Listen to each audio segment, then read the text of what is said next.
50 years ago today, the 19th Amendment to the U.S. Constitution gave women the right to vote. On this anniversary, a militant minority of women's liberationists was on the streets.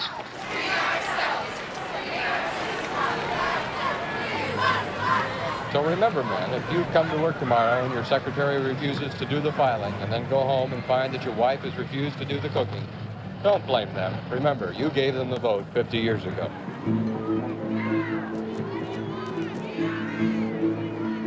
It had been the opening act in what proved to be an epic struggle for equality. A crusade carried out by millions of women over the better part of a century to secure for themselves the right to vote and thereby participate in America's democracy. To be disenfranchised is to be told that you do not matter, because the right to vote is about the power that governs your possibilities. The right to vote is the heart of democracy, and if half the country doesn't have the right to vote, you're nowhere near being a democracy. Women would go out canvassing, and the men would be terrible to them. So you're trying to wear the pants in the family, and this is male territory. And how dare these women begin to come in and make a difference? This struggle is going on at the same time that the nation is resolving the Civil War. So to introduce women is to disrupt a political culture that is built on exclusion, that is built on the notion that politics is a white man's business. It's a civil rights battle. We don't think of it like that, but it truly is a great civil rights battle. Suffragists have to change the idea of what women's role in society will be. What is her claim on citizenship? The textbooks when I went to school said women were given the vote. We weren't given anything. We took it.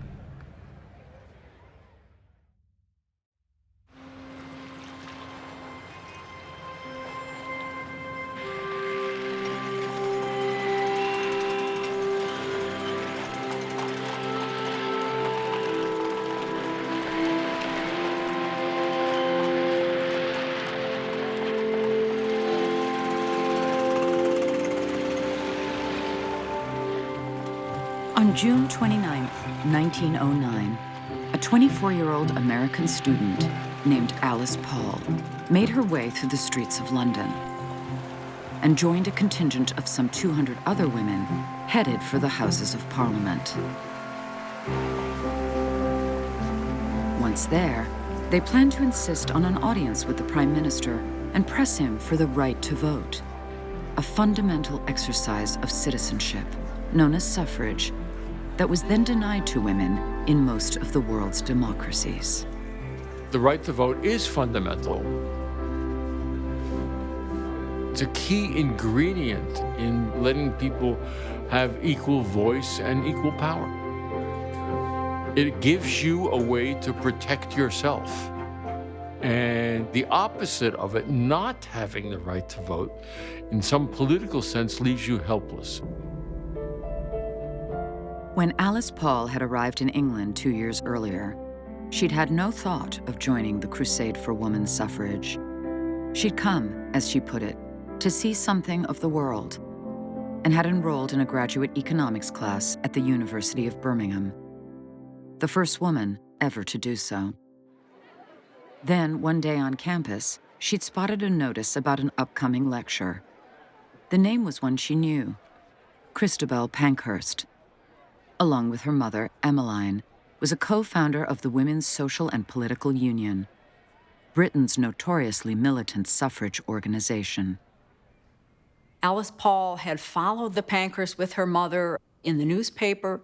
They were getting a lot of newspaper coverage in America, and a lot of people were excited about what they were doing, things that were so controversial that American women could not imagine them happening in America. There have been votes in the House of Commons since the 19th century in favor of women's suffrage, but there's no real progress taking place. And so, in anger at this political stagnation, they actually start doing things which will get them sent to prison. They started with mass demonstrations, demonstrations of 10, 20, 30,000 people demanding the right to vote. There were passing out pamphlets on the street. They were standing on literal soapboxes on the street corners of London and explaining why women deserved the right to vote.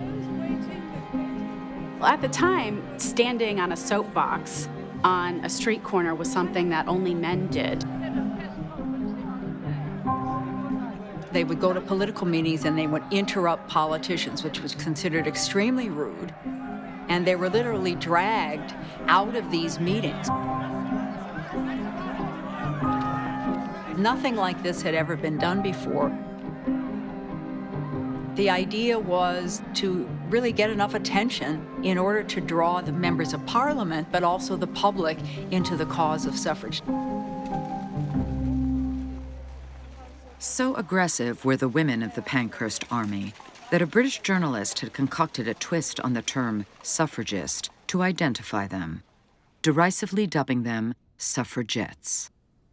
Ridicule is one of the great weapons against women's assertion.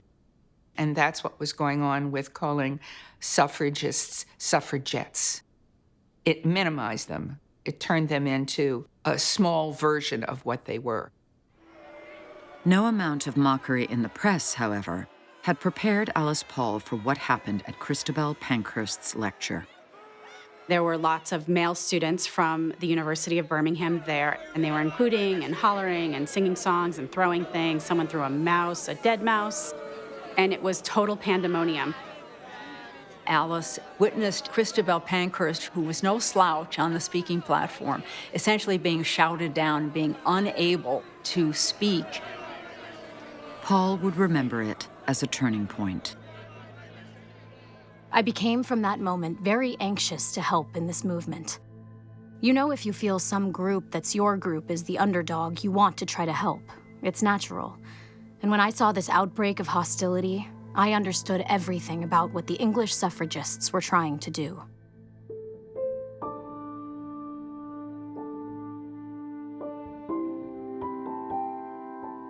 Alice Paul was a Quaker. Quakers believe that everyone is equal in the eyes of God, regardless of gender, regardless of race, regardless of religion. Quakers believed in educating boys and girls equally. And so she had never experienced the reality of inequality. And she began to realize that there was a whole other world out there where women were not necessarily treated equally. Some months after the lecture, Paul had written to her mother back home in New Jersey, "I have joined the suffragettes." Now she was marching with them to Parliament to demand for British women the right to vote. Emmeline Pankhurst leads the deputation up to the gates of Parliament. And suddenly, they're stormed by police. Women are thrown to the ground and they're trampled. The scene was one awful nightmare. The police grabbed the suffragettes by the throats and threw them flat on their backs over and over again. Finally, when the police could not drive the women back or control the scene, the suffragettes were arrested.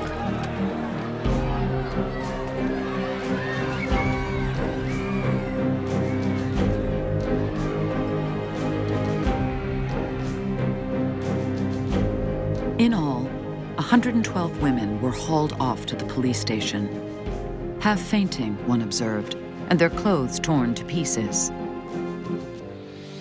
Alice Paul was among them.